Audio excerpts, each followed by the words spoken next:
Entrevista con Emiliano en el Espacio para la Memoria La Perla, Córdoba, Argentina, 8 de julio de 2015. Joana Paula Brito condujo la entrevista. Gracias por recibirnos. Emiliano, ¿podrías iniciar la entrevista presentándote? Mi nombre es Emiliano Fecia, tengo 38 años. Ahora estoy trabajando acá en el Espacio para la Memoria y Promoción de Derechos Humanos La Perla. Milito en Hijos desde 1996 y por los caminos de la militancia en derechos humanos y política terminé los últimos años trabajando aquí. ¿Y cómo empezaste a militar en Hijos? ¿Qué te motivó a ser parte de eso? Yo tengo mis dos padres asesinados en la dictadura, así por suerte mi familia recuperó los cuerpos de ellos, están en el cementerio, cosa que no es menor, y también me recuperó a mí. Yo nací en Buenos Aires, en muy poquito tiempo de nacer, un operativo militar los matan a mis padres. La cuestión es que mis abuelos por suerte me encuentran y me crié aquí en Córdoba con mi familia. Y una vez que supe la verdad de toda esa parte de mi historia, que es una parte, tuve noticias del nacimiento de hijo en 1995 y no me decidía si participar o no. Y después de la marcha de los 20 años, que fue muy grande en toda Argentina, aquí también en Córdoba, cuando escuché el discurso de hijos dije, bueno, voy a ver qué sucede ahí. Y desde ahí estoy. ¿Y qué ocupación vos hacías en Hijos? ¿Participar de las reuniones? Y participar de las asambleas, no sé si te decimos algo. Casi todos participamos en la asamblea y en alguna comisión. De hecho, de todo un poco en Hijos. Arranqué como estudiaba en ese momento, después me recibí de comunicador social, arranqué en el área de comunicación. Ahí armamos revistas, armamos programas de radio y algo que permanentemente hice, que todavía no se llamaba comisión, pero que después sí se llamó comisión, que es algo que me gustó mucho siempre, son las charlas en las escuelas. Pero bueno, también en las marchas, las manifestaciones. Después con el tiempo, varios años después, empecé a estar en el área de investigación, comunicación y jurídica, que es el área donde más armamos una estrategia para abordar los juicios. Y cuando se abre la posibilidad de la ley de la memoria acá en Córdoba, participar de la construcción de la ley y después como comisionado en representación de hijos con otro compañero, en ese momento con Agustinito Fino, éramos los dos representantes de hijos en la comisión de la memoria. Y cuando logramos conquistar este lugar, la comisión me propuso dirigir hasta el momento la apertura y el armado del proyecto institucional, decisión que tiene una dimensión personal, individual, pero que tiene una decisión política colectiva. Yo consulté con mis compañeros, con el aval de ellos, dije sí, y acá estamos. ¿Te recuerdas el nombre de la otra persona en Hijos que participaban de la comisión? En la primera tanda, Agustinito Fino, actual titular del Consejo Federal de Derechos Humanos, la Secretaría de Derechos Humanos de la Nación. Mira qué bien. ¿Y podrías hablar un poco sobre las marchas que hacían desde la frente del 2? Sí, bueno, en un momento, uno de los grandes hitos en la construcción de memorias en Argentina, indudablemente, es la marcha del 24 de marzo. En Córdoba, muchas marchas terminaban en la plaza central de la ciudad, que es Plaza San Martín, donde ya conocieron, al lado está el actual Archivo de la Memoria, lo que fue la D2 en la dictadura y previo a la dictadura, y que estaba la policía funcionando. Entonces, ya en las marchas había una denuncia de que ese lugar había funcionado como centro clandestino.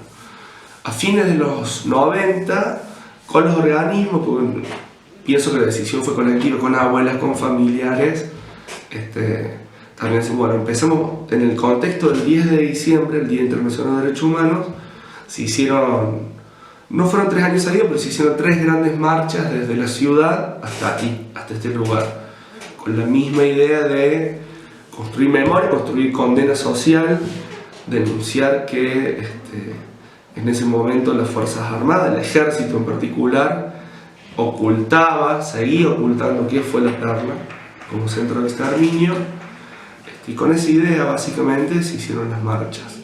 La primera, salimos de Plaza San Martín, en el mismo centro de la ciudad, que son unos 12 kilómetros hasta acá. ¿Caminando? Y nos vinimos caminando. Terminamos en uno de los puentes de acceso acá, la tardecita noche. Me acuerdo que en la última parte hicimos como marcha de antorchas, con un espectáculo, había una murga, tocaron, pusimos placas y plantamos árboles que el otro día habían sido arrancados. Al otro año arrancamos un poco más cerca, pero son unos 8 kilómetros desde el ala de la ruta de acceso. Y luego la última grande que se hizo fue así, con un ómnibus contratado del centro. Estos ómnibus turísticos, doble piso ingleses. Vinimos hasta acá, vinimos hasta la puerta a puerta. Y después nos fuimos a dar una vuelta por el pueblo malagueño, que es el que está al frente acá del sitio. ¿Te recuerdas de año o no? Si la memoria no me falla, eso es 2001, fines de 2001, no, 2001 fue la crisis, 2000 a 2001. Vale. Porque 2001 fue la crisis del 19 y 20. ¿Y te recuerdas de alguna marcha específica hecha en la frente del D2 para transformación de aquel lugar en sitio? Mira, nosotros hay como grandes hitos. En un momento, en un Congreso Nacional de Hijos, el otro día encontré el documento, me sorprendió. Hacia 2002, como hijos, decíamos que estos lugares tenían que ser preservados. No hablábamos de sitio de memoria. Sí fue un hito y un cambio de paradigma total en la asunción del gobierno de Néstor Kirchner, donde empieza a transformar en políticas de Estado muchas de las reivindicaciones de los movimientos sociales, no solo derechos humanos, desocupados. Desde 2003 hasta prácticamente 2004, nosotros en Hijos empezamos un proceso de discusión muy intensa, muy rico, de bueno, ¿qué hacíamos con esta posibilidad de que el Estado empezaba a transformar en políticas públicas los reclamos históricos?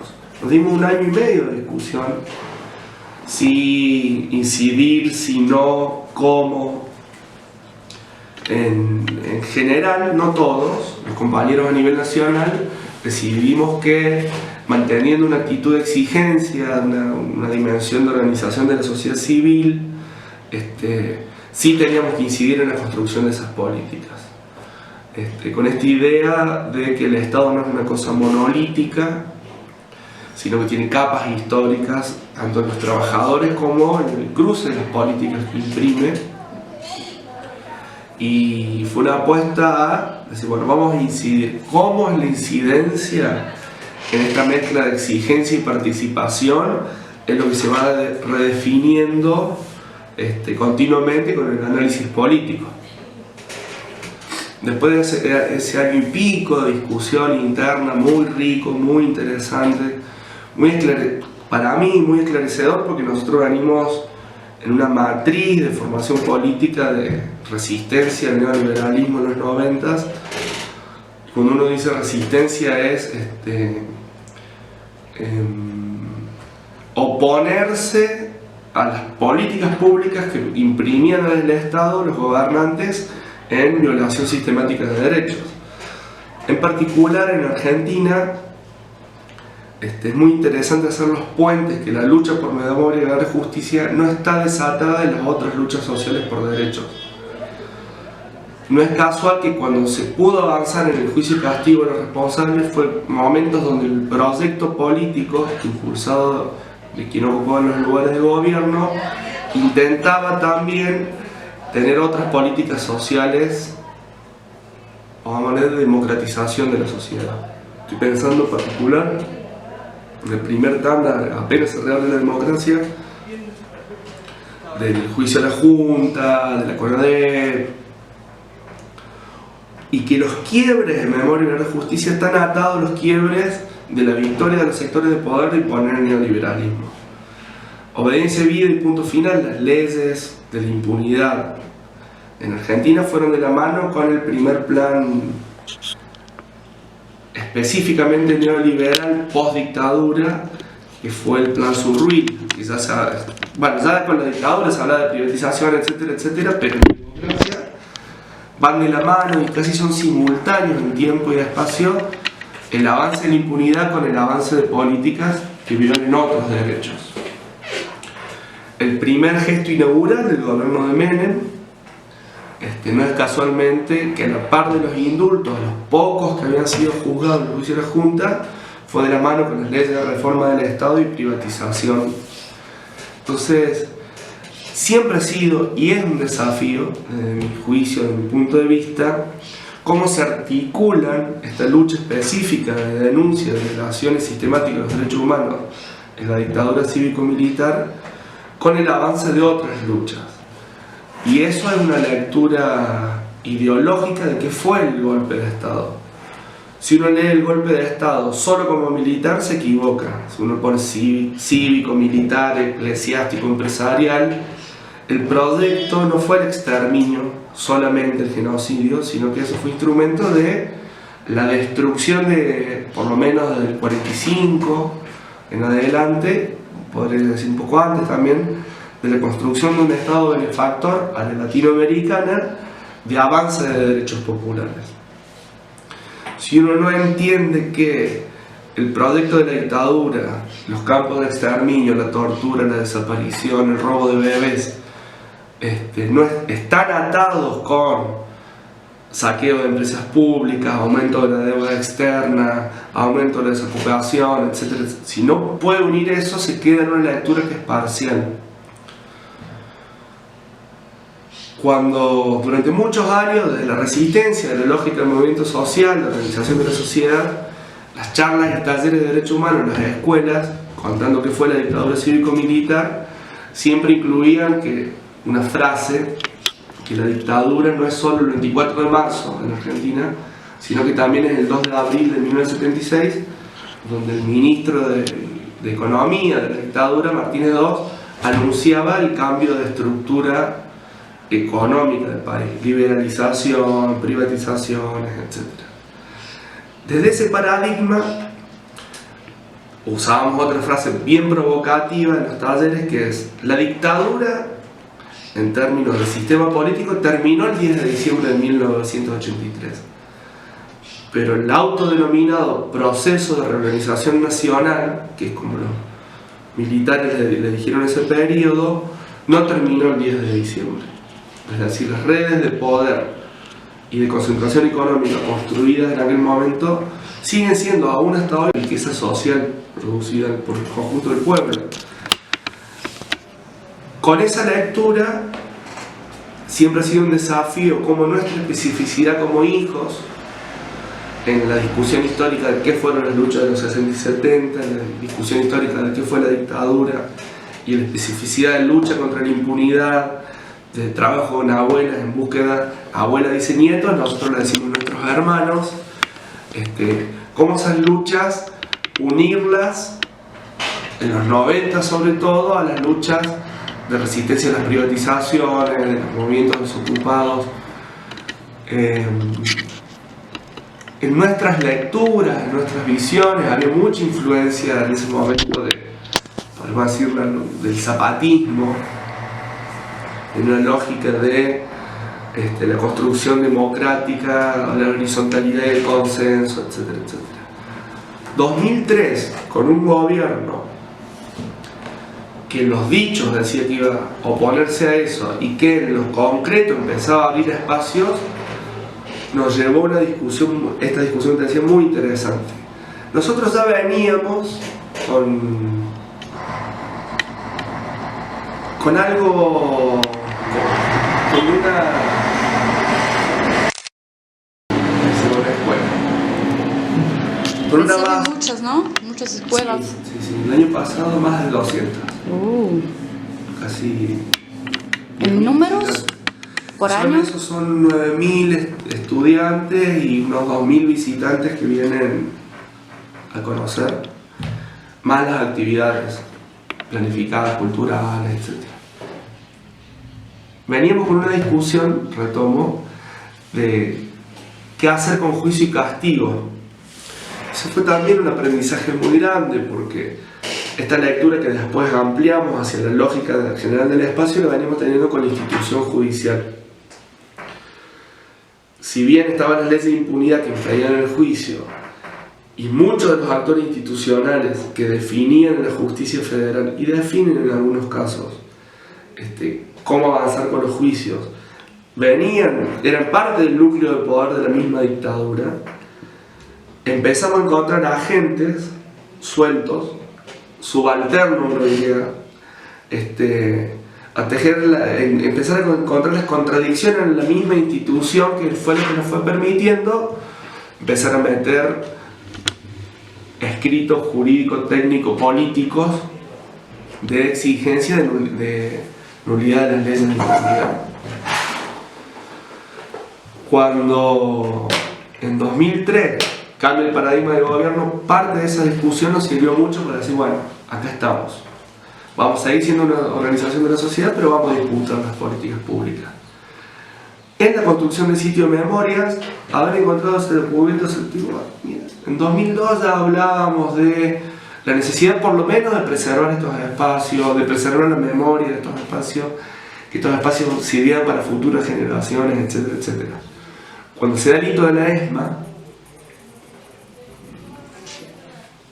el traspaso de la ESMA, de la Marina, en ese momento al gobierno de la ciudad de Buenos Aires, parecía Museo de la Memoria, con esos términos,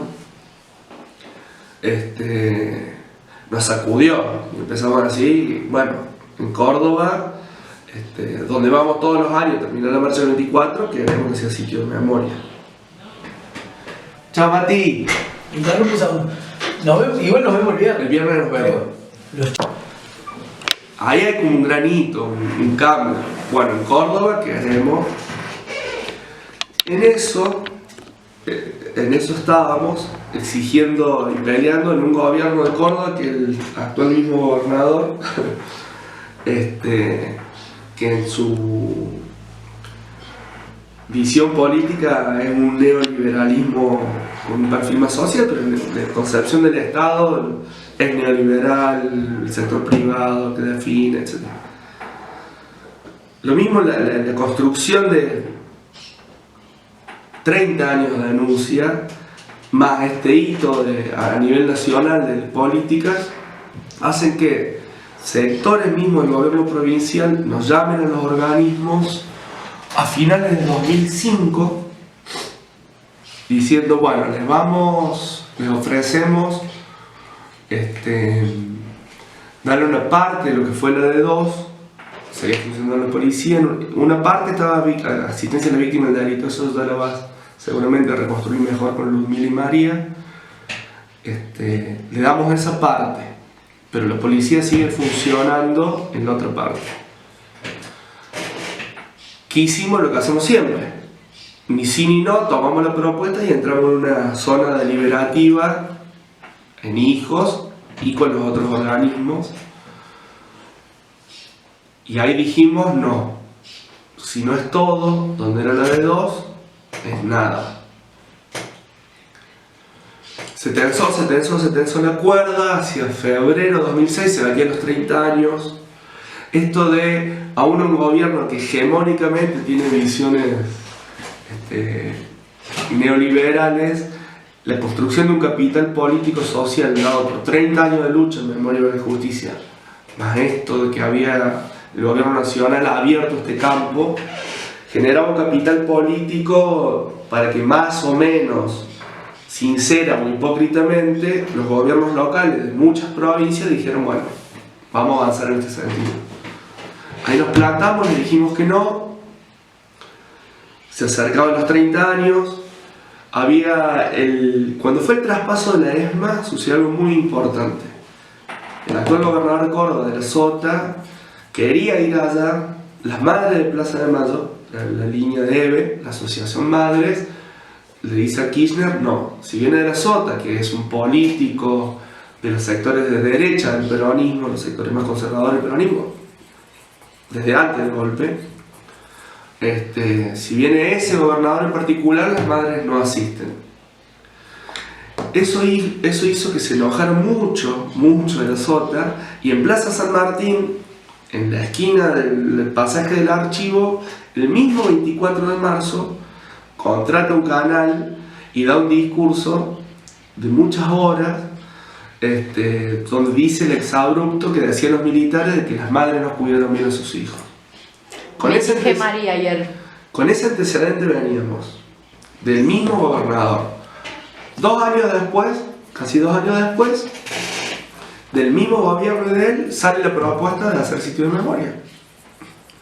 ¿Qué hacemos? Y ahí nos sirvió mucho esta lectura más compleja del Estado, de sus contradicciones y de que evidentemente el tipo quería lavarse la cara por su discurso, ¿no? No, y por sus posiciones políticas, pero quería lavarse la cara,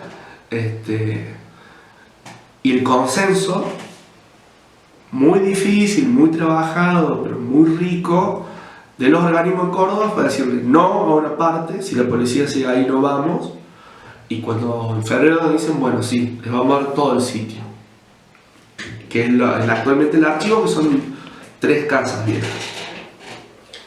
Bueno, pero ponemos una condición más, que no sea decreto del gobernador, que tiene una realidad más débil, más liviana que una ley, sino que salga por ley de la legislatura de Córdoba. Que sí, que no, que sí, que no, que sí, que no. Se acercaba el 24 de marzo, el gobierno de Córdoba quedaba por fuera de esto, salió la ley de la memoria. Eso fue también un trabajo, un aprendizaje muy grande para nosotros. Me acuerdo que varios compañeros nos pusimos a estudiar los modelos que había y salió la ley de Córdoba, que 10 años, ahora va a cumplir 10 años en 2016, ya con 10 años de ejercicio, vemos sus potencias y sus limitaciones. Pero que en ese momento fue, sintéticamente, juntar la idea de comisión de la memoria que ya tenía la provincia de Buenos Aires, con los archivos de la DICBA, la comisión de la memoria, que si no me falla mi memoria, los archivos se pasan en 1995, se cierra la inteligencia policial en 95 y se construye la Comisión de la Memoria en Buenos Aires. Fue con ese modelo de comisión más la construcción del Archivo Nacional que por decreto había hecho Kirchner para la vida. Entonces fue intentar en la negociación política meter estas dos cuestiones, manteniendo una línea de política de Estado, pero que el ente que sea el que define cuáles son los contenidos de la ley, de los trabajos de los sitios de memoria, sea esta comisión, que además es una novedad, por lo menos para el Estado cordobés, el Estado provincial nuestro, de interacción entre organizaciones de la sociedad civil, la universidad, organizaciones de la sociedad civil, organismos de derechos humanos, la universidad y los 3 poderes públicos del Estado. Que sí, que no, que sí, que no, que sí, que no, sale la creación de la comisión y el archivo. ¿Podrías decir un poco de las reuniones que hacían hijos con familiares de otros organismos para la constitución de cómo sería la ley? Y ahí fue entre el consenso general de ocupamos todo el lugar y tiene que salir por ley, entre el tira y afloje con el gobierno provincial, el tiempo de armado fue muy corto, entonces con Martín Freneda, actual secretario de Derechos Humanos de la Nación, que es compañero de Hijos Córdoba, con Claudio Oroz, compañero que está ahora en el juicio por el delito de lesa humanidad, con un par más. Empezamos a estudiar estas leyes, a hacer un corte y pegue y mandarlo a abuelas que venían con sugerencias, hablarlo con familiares, hasta que más o menos quedó conceptualmente el corpus negociable, que es el corazón de la ley. La forma jurídica la terminaron dando los trabajadores de la legislatura, los que saben cómo armar leyes. Y así salió el instrumento que nos permite. Ese crea la comisión y el archivo al mismo tiempo. Muchas de las funciones del archivo están directamente articuladas con las funciones del Archivo Nacional de la Memoria. Y muchas de las funciones de la Comisión de la Memoria las sacamos de la comisión. Entonces fue este mix, pero con dependencia administrativa en ese momento, igual que ahora, del Ministerio de Justicia de la provincia. Entonces autonomía política, pero dependencia administrativa. Que es una zona gris, institucional, que en ese momento nos permitía exigirle al Estado que ponga recursos, si no iban a crear la comisión del archivo, no iban a poner recursos, pero que en lo fáctico limitaba la autonomía que por ley tiene la comisión, porque dependes de las partidas presupuestarias que te pide el mismo Estado.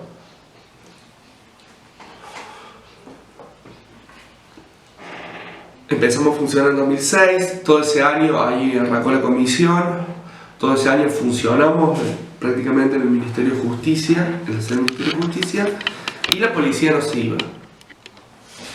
Así que una primera etapa de la Comisión de la Memoria fue armar sus propios estatutos, las reglas de participación, etcétera, etcétera, a la vez que meter tensión para que la policía termine de desalojar lo que era la D2 y se construya el archivo. Así llegamos, ahí en una discusión se designó Ludmila, hay los hijos, echamos mucho para que sea ella. ¿Sabes si en este momento, cuando la policía está terminando de sacar sus cosas para salir del predio, tuve alguna tentativa de borrar las paredes, alguna cosa? El archivo, con el funcionamiento de la policía, tuvo muchísimas modificaciones edilicias en el momento que fue usado como centro de torturas a 2006.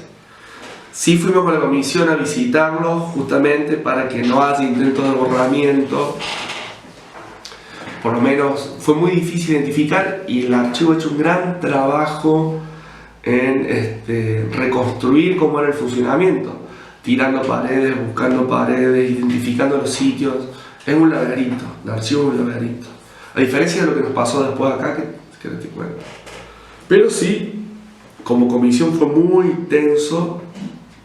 Fuimos cuando salía la policía a hacer acto de presencia. Bueno, la cuestión es que se acercaba el 10 de diciembre de 2006, la policía no se iba, y la comisión pide una reunión con el entonces ministro de Seguridad de la provincia, que es quien tiene a cargo la policía, y le dijimos: si al 10 de diciembre no hay, la comisión que tiene un rol institucional no, pero los organismos, la sociedad civil va a denunciar que a casi un año de la legislatura salió votada por unanimidad la ley. Todas las fuerzas políticas, las más conservadoras y las más progresistas, votaron a favor. Es una ley muy poderosa, que el Estado no está cumpliendo con la ley que decía que la comisión y el archivo tienen que funcionar en la vieja D2. Se desaloja, se ve ese fin de año, y ya para el 24 de marzo de 2007 ya se abre el sitio y su permanente construcción, que los chicos te van a poder contar mucho mejor que yo cómo es. Con eso empieza desde el movimiento de derechos humanos, más el trabajo con sobrevivientes, más todo el trabajo con el Archivo Nacional de la Memoria en ese momento de exigencia de la terna. sí, que no, que esto, el territorio del Estado Nacional, mantenido por el ejército, seguía estos paracaidistas. Queremos que La Perla sea un espacio de memoria también. La cuestión que fue una construcción de casi todo el año, y hacia fin de año de 2007, primero en Buenos Aires, el Día de los Derechos Humanos, Kirchner anuncia públicamente que a fin de año del 2006, casi en el mismo momento que terminábamos de sacar la policía del archivo, el 10 de diciembre de 2006, Kirchner anuncia que el 24 de marzo de 2007 La Perla va a ser transformada en espacio para la memoria. Y ese fue el primer gran hito de transformación de este lugar, ese acto. Los cálculos que hacemos, vinieron 10.000 personas, llovía muchísimo de la mañana. Bueno, y ahí se firma un convenio entre el Estado Nacional, en representación de las Fuerzas Armadas, y la Comisión Provincial de la Memoria, para que este predio pase del ejército a la Comisión de la Memoria, a la provincia. Ese fue en términos de proceso. Ahí, al poco tiempo, 24 de marzo, en abril de 2007, se arma una cuatripartita, de acuerdo a lo que decíamos, que era el Estado Nacional, con el archivo, la Municipalidad de Córdoba, tenía Dirección de Derechos Humanos en ese momento, el municipio de Malagueño y la Comisión de la Memoria, a empezar a hacer el traspaso técnico jurídico del predio y empezar a delimitar cuál va a ser. Perdón, volvemos. ¿Estamos? Sí. Bueno, no hay problema. Estábamos en 2007. Sí. Se da este periodo y ahí te decía, la impronta de toda la lucha por la apertura del archivo, la construcción del proyecto institucional del archivo, nos dio una experiencia que nos sirvió muchísimo para después armar el proyecto acá en La Perla. Entonces hay una definición política desde la comisión de empezar a hacer espacios de participación para el armado de las líneas, por lo menos del proyecto colectivo. Primerito en junio de ese 2007 hacemos un encuentro en la universidad donde estuvo Ludmila, estuvo Darío Olmo de LEAF, y la Judith. ¿Darío de Colombia, no? No, Darío Olmo del equipo de Argentina de Antropología Forense, Sí. que ya estaba en Córdoba. Ahí hay un hito en el medio importante. Entonces ya se empieza a hacer ese primer encuentro y luego hacemos 2 encuentros más acá con los organismos familiares y algunos sobrevivientes en cuáles serían las líneas directrices del proyecto. A fines de 2007, acá en Córdoba, cambia el gobierno y asume como gobernador que el domingo fue elegido gobernador de nuevo, Schiaretti, que si bien es el mismo partido y las directrices generales de las políticas públicas, hay una base común, una estructura común que se codifica, con estas temáticas tiene mucho más apertura. Más apertura que cuando gobierna de la Sota, indudablemente.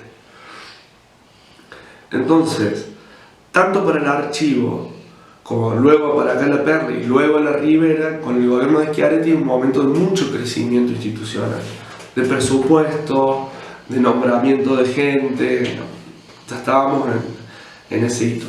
Darío Olmo, que viene de los años 80 en el equipo de Antropología Forense, buscando los restos de los compañeros desaparecidos, asume como funcionario subsecretario de Derechos Humanos de la provincia, y él es el puente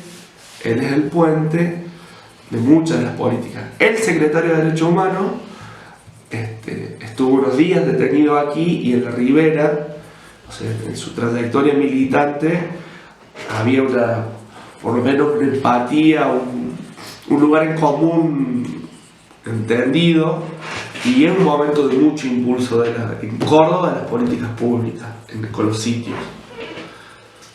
Entonces se da este encuentro en la universidad, los dos encuentran en La Perla, y hacia marzo de 2008, más o menos, la comisión dice, bueno, hay que empezar a encarar más fuerte el proyecto, y de ahí salgo designado para encabezar acá. Todavía no era cargo de director, pero sí empezar a buscar la gente, armar el proyecto, etcétera, etcétera. En esos encuentros, tanto en la universidad como los dos acá, queda más o menos una idea que es la que intentamos reflejar después en la misión y la visión institucional, que es La Perla, como eso fue la exposición de Ludmila, que fue brillante. La Perla en Córdoba es la metonimia de la represión. La Perla es la represión en Córdoba. Es la muerte, digamos, es el exterminio.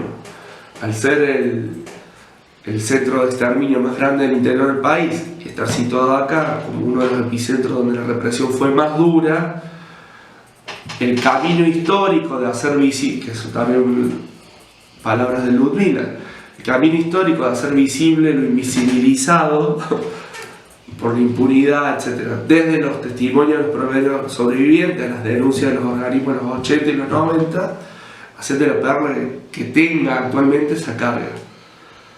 No borrar eso, pero también incluir cómo construir un lugar que aporte a la construcción de redes sociales, etcétera, etcétera, en defensa y promoción de derechos humanos. Entonces, yo estoy designado desde mayo de 2008, esa primera etapa. Viene un compañero que estaba designado en el archivo, arquitecto, y con él venimos a medir todo el sitio para armar la primera planimetría. Empezamos a armar los perfiles de la gente, y hacia fines de 2008, octubre, es la primera tanda de compañeros que se designa, que son 8 más, para que nos pusimos objetivo el 24 de marzo de 2009 abrir al público. Y en esto nos sirvió mucho el aprendizaje del archivo. Abrir el público fue, ¿qué es lo básico que tenemos que arreglar? Bueno, al igual que con el archivo, cuando se va acá los militares dejan la destrucción total. Nosotros vinimos con la comisión entre diciembre de 2006 que dijo Kirchner y el traspaso que fue el 24 de marzo de 2007, nosotros vinimos con la comisión en enero de 2007 a ver las instalaciones. Vinimos con la comisión y sobrevivientes, y las instalaciones estaban en perfecto estado. Cuando venimos en el acto del 24 de marzo de 2007 encontramos la destrucción. Sin aberturas, sin instalaciones eléctricas, sin rejas, digamos, un estado de deterioro muy avanzado. El mensaje es muy claro, de no bienvenida. ¿Eso también pasó un poco en D2? Menos. En otra escala, pero cuando se va la policía también deja una basura, un lío, digamos. Así que una primera tarea era más o menos qué dinero se necesitaba para adecuar los espacios para que no fueran peligrosos para que los visitara la gente. Una lectura y una investigación sistemática de los testimonios que había sobre el lugar. Ese 2008, mientras estábamos armando el proyecto, se da el primer juicio por delito de lesa humanidad en Córdoba, entre mayo y julio de 2008, donde Menéndez y 7 represores de la patota acá de La Perla son condenados. Entonces una fuente ineludible de cómo construir el relato fue haber ido a los juicios, escuchar a los sobrevivientes, con algunos de ellos post testimonio, poder venir hasta acá. Para algunos era la primera vez después de 30 años que volvían, en otra condición muy fuerte, esa visita muy fuerte. Pero bueno, ahí se fue zonificando la lectura, ahí establecimos y nos quedó más claro que el sitio histórico, como lo decimos actualmente, es de la calle para allá, que es el bloque de edificios que existía cuando fue el campo de concentración, que este edificio donde estamos ahora fue construido con posterioridad, Entonces ya ahí delimitamos que cuando se armara la zona de trabajo del equipo del espacio de memoria, lo íbamos a hacer acá, porque acá podemos voltear o tirar o levantar paredes sin miedo a tocar nada que cambie esencialmente lo que fue la perla como centro de exterminio. Identificar los lugares, ver que estaba igual y ver qué modificaciones se habían hecho. Desde 1970, bueno, la perla funciona como centro de exterminio entre febrero y marzo del 76. El primer testimonio que tenemos al día de hoy es del 23 de marzo del 76 hasta finales del 78. Después yo te doy el folleto institucional donde está todo. De 1979 a 2007 es cuartel militar. Entonces, ¿qué encontramos? El bloque de edificios sigue siendo el mismo, pero con modificaciones, algunas sustanciales en los lugares y otras no tan importantes. Los lugares más fuertes, la cuadra y la sala de tortura tenían modificaciones, pero se identificaban. ¿Qué nos propusimos hacia la apertura del 2009? Con un gran interrogante: ¿cuánta gente va a venir hasta acá, estando en el lugar que está geográficamente en el medio del territorio militar y muy aislado de cualquier población? Si bien la ruta está cerca, es difícil el acceso. Siempre fue de saber cuánta gente va a ir a la perla como espacio de memoria. Con la primera tanda del equipo armamos la línea directriz que está en la misión, que yo lo traduzco comunicacionalmente en: el gran desafío de este lugar es la I que une espacios para la memoria y la promoción de derechos humanos. Esa I es lo que hace bisagra en una de las dimensiones centrales, contar lo que fue este lugar, pero en una perspectiva de memoria activa, siempre en la memoria construida del presente, selectiva, en tensión con otros discursos, etcétera, etcétera, y actividades que no necesariamente estén centradas en qué fue la perla como centro de exterminio, sino que sirvan de lugar para la lucha para otros derechos. Perdón. Volvemos. Sí. Bueno, ahí armamos la línea, es decir, bueno, esto hace sentido en la medida que se conozca, pero que se pueda atar lo que pasó con lo que nos pasa. Y con esta matriz de fondo, formada en los organismos centralmente, pero no únicamente, de la dictadura cívico-militar, no fue solo el horror, y no les pasó solo a los desaparecidos ni a su familia directamente, sino que les pasó a toda la sociedad. Con esa línea fue siempre en simultáneo, centralmente, primero recorridos, visitas, guías, pero da una primera impronta que en 2010 la logramos de ciclos de formación en derechos humanos en general, a partir de este lugar, de trabajo artístico en la construcción y la producción de muestras, de actividades culturales como recitales, ya desde en paralelo. Después del primer juicio, en 2008, 2009, ha habido juicios por delitos de lesa humanidad. Entonces, otro de los trabajos centrales de este lugar es ver qué podemos aportar al proceso judicial, siendo una institución, pero también un lugar de post-testimonio para las familias o para los sobrevivientes, un lugar de muy cargado. Entonces, ¿qué vimos? Que para las familias opera, para muchas de ellas, opera frente a la ausencia del cuerpo, con la continuidad de la desaparición, como un cementerio. Entonces, ya van a ver cómo armamos la muestra de las fotos de los desaparecidos de este lugar. Esa fue otra definición.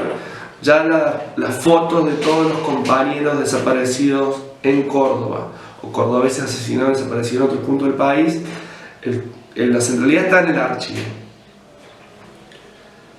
¿Qué hacemos acá? Bueno, aquí pusimos el trabajo de quienes fueron víctimas de OP3. Y así se fue armando. Por suerte nos tocó una buena etapa de trabajo con el gobierno, donde hubo una inversión inicial que nos permitió armar esto y más o menos acondicionar el lugar para que esté recorrible. Y empezaron, fruto del esfuerzo, fruto de la lucha de 30 años, fruto de lo que es la perla para el imaginario sociedad. En ese 2009 que abrimos vinieron 40 escuelas. El año pasado vinieron más de 200.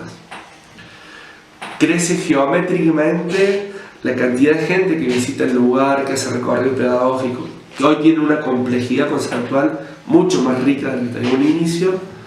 Hay un perfil muy grande acá del equipo de laburo de aprendizaje de la práctica, de reflexionar cuáles son las preguntas frecuentes, de salir del lugar solamente de qué queremos decir nosotros como institución, sino que lo que queremos decir está siempre mediado por el interés del otro. Eso te funciona a veces mejor, a veces peor, vos lo sabes por tu trabajo, pero con esta perspectiva de construcción de memorias permanentemente. Y bueno, así llegamos hasta hoy. ¿Qué pasa? 2011 hasta la actualidad, 2015, vuelve el gobernador con el que hicimos la ley de la memoria en 2006, que tiene un perfil mucho más conservador, es el mismo partido, pero un perfil mucho más conservador, y la relación institucional con quien es nuestra jefa administrativa, que es la ministra de Justicia y Derechos Humanos, nunca fue buena y se fue deteriorando. O sea, de no buena se fue deteriorando. Entonces, los últimos años han sido años de resistencia dentro del mismo Estado para que nos den algo del presupuesto. Los 3 sitios venimos creciendo nuestro volumen de laburo y la cantidad de gente es menos que en 2011, porque lo que crecimos por lo menos aquí, de 2009 a 2011, éramos 18 compañeros y por diferentes razones, de cambio de vida, de conseguir otro laburo, etcétera, etcétera, hoy somos 14, es decir, no solo que no aumentó la planta de laburo, sino que disminuyó, pero el laburo sigue creciendo.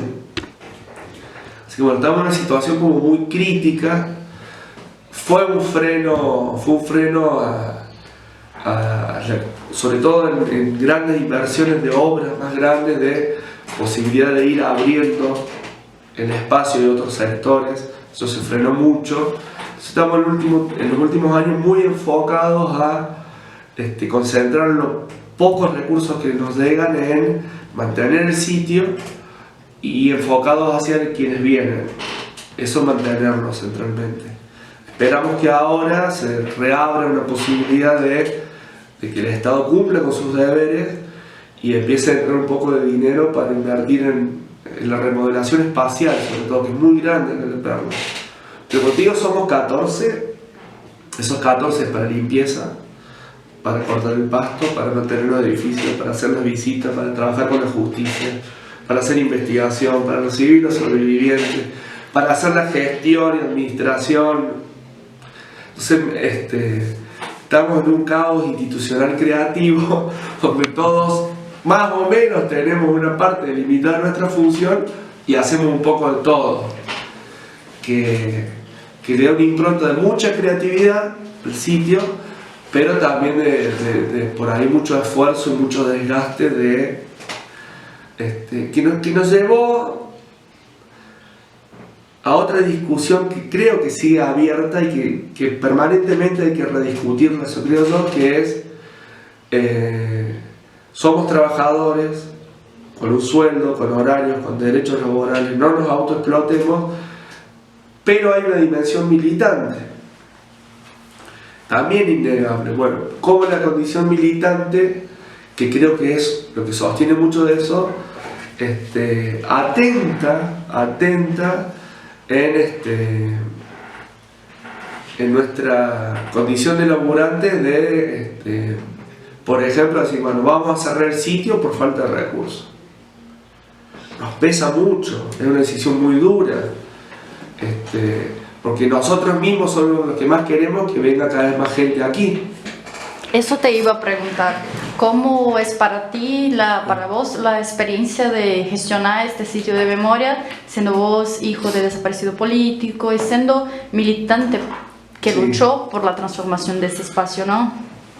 Para mí sigue siendo un aprendizaje, viniendo de una organización construida con horizontalidad y consenso, sobre todo el rol acá de dirigir ha sido un desafío enorme, muy grande, mucho de esa lógica creo que nos sirvió a tener una concepción bastante democrática de la institución, de participación activa de los compañeros, y en otro no nos ayudó, pero eso te lo puedo decir hoy, ya como en 2000, ahora dentro de poco tiempo, va a ser 8 años que estoy acá, que no nos ayudó en términos de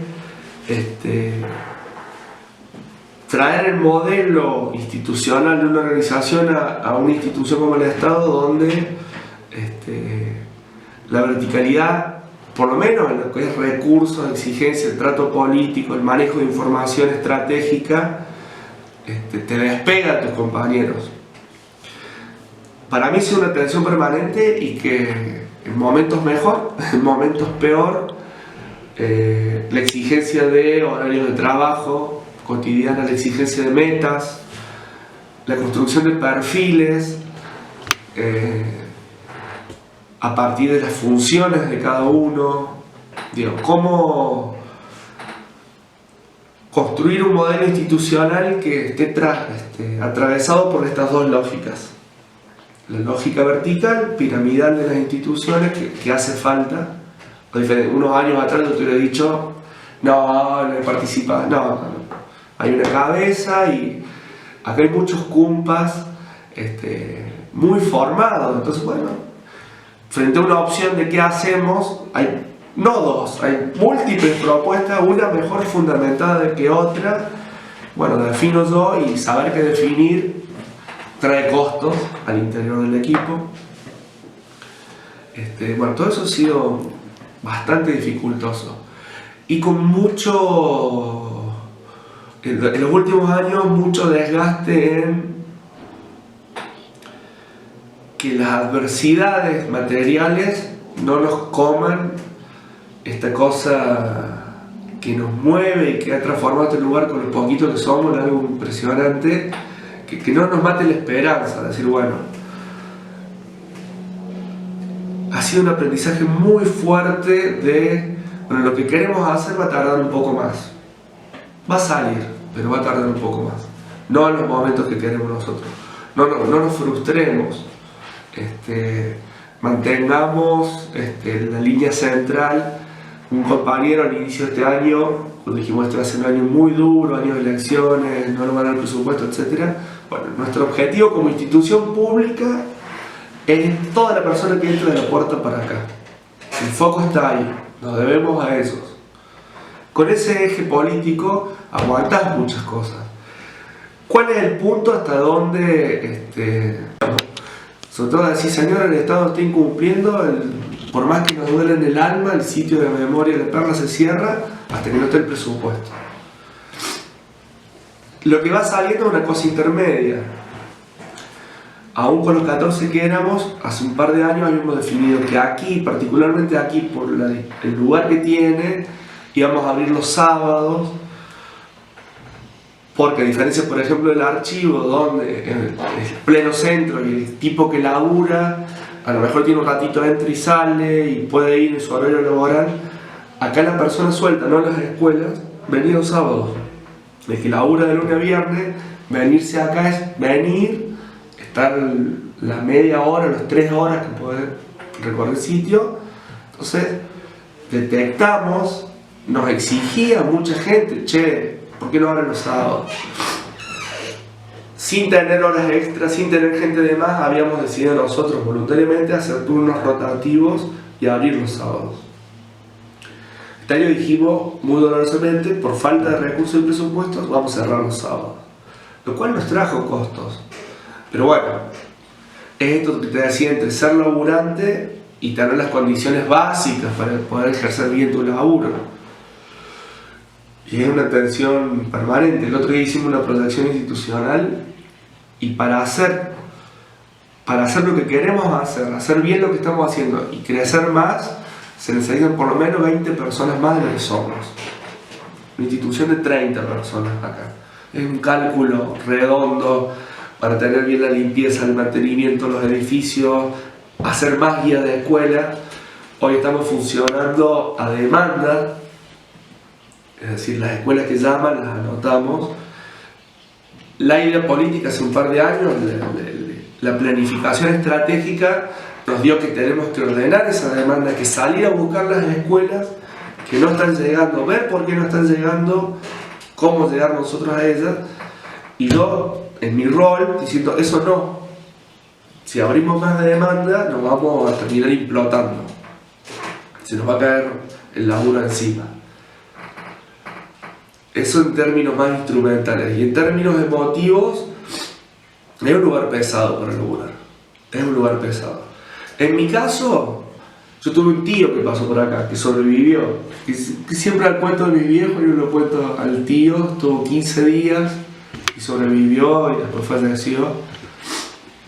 Creo que si mi viejo hubiera estado secuestrado y desaparecido acá, no lo laburaría acá. Eso es lo que creo profundamente. Sí te va haciendo mella y es muy intenso y muy desgastante estar acá y ir al juicio y escuchar a los sobrevivientes y los familiares de este lugar y después volver acá. Los compañeros del área de educación, en un momento en el recorrido pedagógico, me vinieron a plantear: no vamos más a la sala de tortura. Pero ¿cómo no van a ir más a la sala de tortura en los lugares emblemáticos? Bla, bla, bla, bla. ¿Por qué? Después de una larga charla llegamos a la razón profunda, que los estaba desgastando mucho ir a la sala de tortura. Entonces escuchar eso y que esté incluida sigue estando incluida en el recorrido pedagógico, pero es una zona libre, hay un momento, el recorrido construido, y se invita a quienes quieran ir a esa zona, vayan, y quienes no, para cuidar al cumpa. Todos los días de la vida, cuando acá secuestraron, acá torturaron, acá lo desaparecieron, acá venía el camión para fusilarlos, entre que te va haciendo un escudo necesario, pero que te va desgastando, sale por otro lado, digamos. Bueno, eso. Y así estamos. En paralelo, lo que también fue creciendo no solo las visitas, sino que ya van 5 años seguidos con otras instituciones nacionales o provinciales. Venimos haciendo ciclos de formación de jóvenes en memoria y derechos humanos. Los últimos 2 años, memoria y derechos humanos, en particular el derecho a la comunicación con la nueva ley de la democracia de los servicios. Bueno, hay una relación directa de lo más cotidiano. Uno de los mecanismos centrales de destrucción de las personas de los campos de concentración es la prohibición de la comunicación. Y la ley que nos regía hasta hace unos años, no casualmente, es la ley de la dictadura. Ahí, con el ciclo de formación en los nuevos derechos de la información, el ciudadano como un ciudadano activo en la exigencia de la diversidad comunicacional, diversidad de contenido, etcétera, etcétera, podés atar muy claramente qué fue este lugar y por qué nos sigue costando tanto hoy, no solo en Argentina, a nivel mundial, combatir contra la concentración mediática. Hoy en día el gran arma de las élites dominantes está siendo el manejo de la información en todo el mundo. Ejemplos. Hace como 8 años que estudio eso, y ayer en un momento me quedé sola y fui a hacer un recorrido en el Antiguo del Dos, ¿no? Y en aquella última sala de atrás donde tienen las fotos, no pude ingresar y me quedé como, che, tenés que ir, es trabajo, pero no logré ir hasta el final, ¿sabes? Es muy fuerte todo eso, ¿no? Quería saber un poco sobre, volviendo al de Dos ahora, ¿cómo fue la participación de hijos y de las organizaciones de derechos humanos en la constitución de estos espacios? Lo que mostrar en cada lugar, la exposición mismo, ¿sabes? Hay 2 patas de tu pregunta.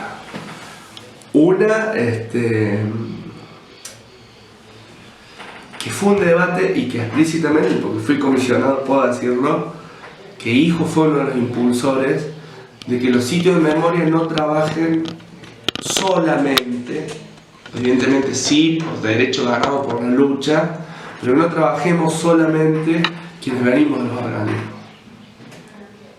Sí, se construyó una matriz de perfil que tenga, cuando hay especificidad técnica, arquitectos, pedagogos, que tengan un trabajo en lucha por derechos humanos en general. Fue una discusión muy fuerte al interior de la comisión.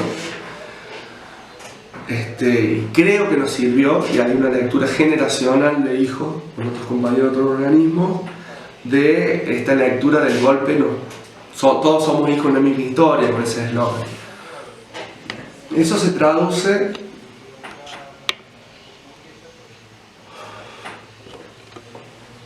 para nosotros en un aprendizaje muy complejo que, si bien los que estamos organizados discutimos orgánicamente las políticas de memoria, nos da línea, nos orienta, nos da una visión general. Cada tanto, cuando podemos, los cumpas de Hijos que trabajamos en los 3 sitios, nos juntamos a debatir desde los problemas cotidianos hacia dónde queremos que vaya. El aprendizaje no somos los únicos, es un actor de mucho peso, Hijo. Ahí, entre los 3 sitios, ¿cuántos seremos? Más de 10 compañeros, tendría que ponerme en contar, pero más de 10 compañeros seguro de Hijos orgánicos que trabajamos en los 3 sitios. Es un volumen. Hay una línea de Hijos, pero continuamente negociada con los cumpas de otros organismos y con los compañeros de trabajo que no son de los organismos. O sea, hay un ida y vuelta muy rico, a veces que tensiona más, a veces que no, entre, por ahí en el equipo de La Perla definimos hacia dónde va La Perla, yo voy a Hijo y mi propia organización no necesariamente está de acuerdo con la definición política que tomamos acá. En mi caso, un prior es, estoy esquizofrénico, pero el aprendizaje es ese, cómo las lecturas políticas, la práctica política militante nos enriquece acá, pero cómo lo que se va definiendo acá no depende solo ni de Hijos ni de ningún organismo. Por ejemplo, un ejemplo tenso, cuando abrimos acá dijimos que somos una institución pública, no le podemos denegar el acceso a nadie. En nuestro local, que vaya gente como viene a los sitios a reivindicar el golpe de Estado, no, somos una organización que tenemos límites. Acá no le puedo decir que no. Sí le discutí de la propuesta institucional, pero no le puedo decir que no. Y eso te coloca en un lugar diferente. No sé si me explico. Sí. Y creo que es de ida y vuelta. Yo, si no, muchas definiciones que tenía que tomar, necesité oír la voz de mi compañero, tanto los que trabajan como justamente los que no trabajan acá todos los días, pero que tienen la mirada política de decir, che, se están encerrando en sí mismos, La Perla, abran más. O uno de los ejemplos en todos estos años. Otras veces, La Perla va para acá, no, los cumpas no estaban de acuerdo, lo siento. Vamos para allá porque la dinámica institucional va para allá. Claro. Con todo, el trabajo en los sitios de memoria, por ejemplo, de sistematización de datos y investigación y archivos, esto que formaba parte apenas arrancaron el juicio antes de pensar que existieron los sitios, es un trabajo de continua articulación, con sus tensiones, pero muchísimos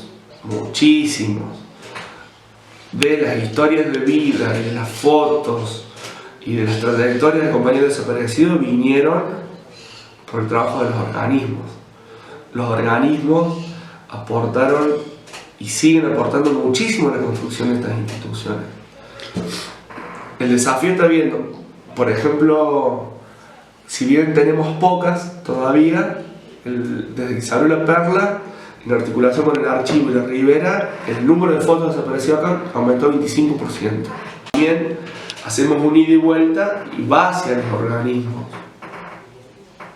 Sí. Pero continuamente diferenciar claramente los roles, una organización de la sociedad civil, una institución del Estado, pero hay una zona de enriquecimiento mutuo que es tensa, que no es simple. Claro. Pero en la Constitución mismo, pregunto hijos, en cuanto a hijos integrantes de la Comisión de la Memoria, en 2006, de la decisión de que mostrar si había conflictos sobre lo que hacer en cada espacio del D2, en su Constitución mismo. Por ejemplo, la sala de los libros, la sala con las fotos. Bueno, por ejemplo, la sala de los libros, pasa que me cuesta ahora construirlo para atrás, pero fue un proceso de retroalimentación. No todos, pero muchos de los compañeros de las 3 áreas de educación de los sitios vienen de un colectivo que habíamos armado, que se llama, que sigue laburando. Vivimos en el país de nunca más, con signo de preguntas, y fue un colectivo pedagógico que armamos en 2003, donde participábamos los hijos que íbamos a hacer las charlas, los talleres de derechos humanos en las escuelas, docentes, los otros organismos. Armamos un colectivo cuya centralidad fue pensar pedagógicamente los procesos de lucha por derechos humanos, centralmente en memoria y justicia, pero no solo.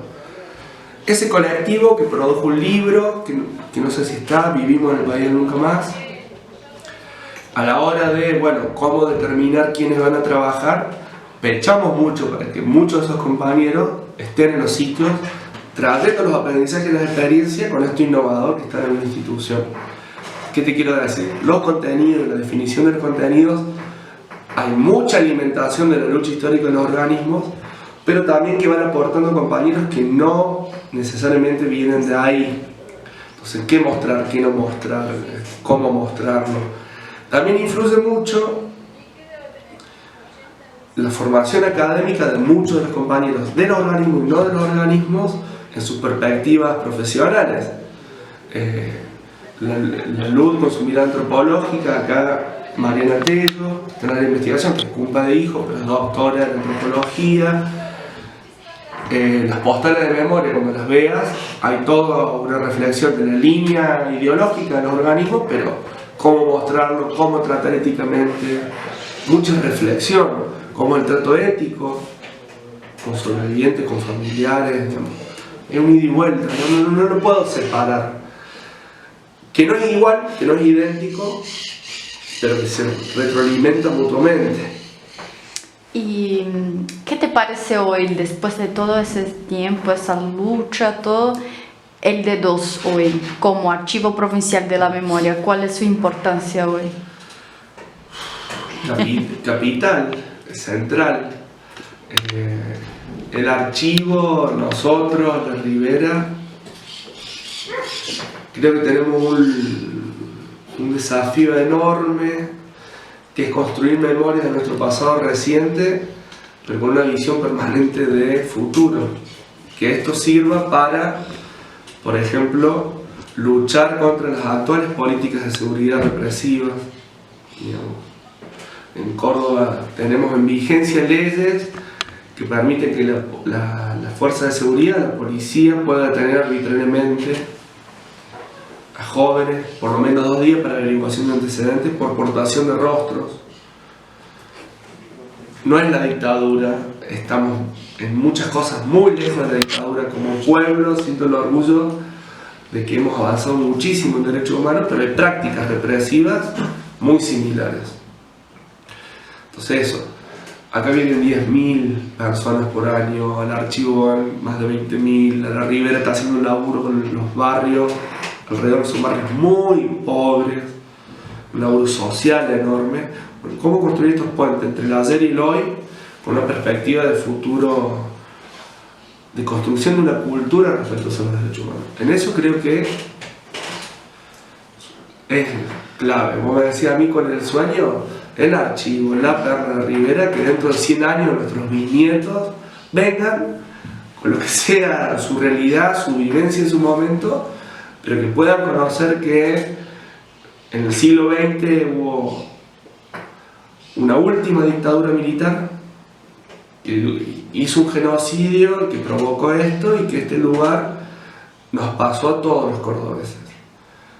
Digo, así como en Latinoamérica, sobre todo, la construcción de la memoria es permanente y la redefinición de los actuales gobiernos populares, con matices, pero gobiernos populares que hegemónicamente gobiernan en Latinoamérica, necesariamente todos han hecho una relectura de su historia, de su construcción como Estado-Nación, y que la disputa de la historia va al nacimiento mismo del Estado, el bicentenario en Argentina, 1810, la constitución de la República, después el Imperio, ustedes, etcétera, etcétera. Una parte de esa construcción es que nuestros pueblos han luchado muchísimo en el siglo XX para conquistar derechos, y que el siglo XX fue un siglo, no casualmente, de dictaduras en toda Latinoamérica, simultánea y sincrónica, para reventar esas luchas, para reprimir esas luchas. Si vos decís, si uno pudiera transmitir eso, y sobre todo conectarlo con lo que nos pasa hoy, nuestra misión está dada. ¿Hay alguna cosa que yo no he preguntado que querías decir? No, creo que todo lo otro te lo va a decir el sitio. Cualquier cosa, me llamas. Dale. Yo ahora porque ya me tengo que ir. Muchas gracias.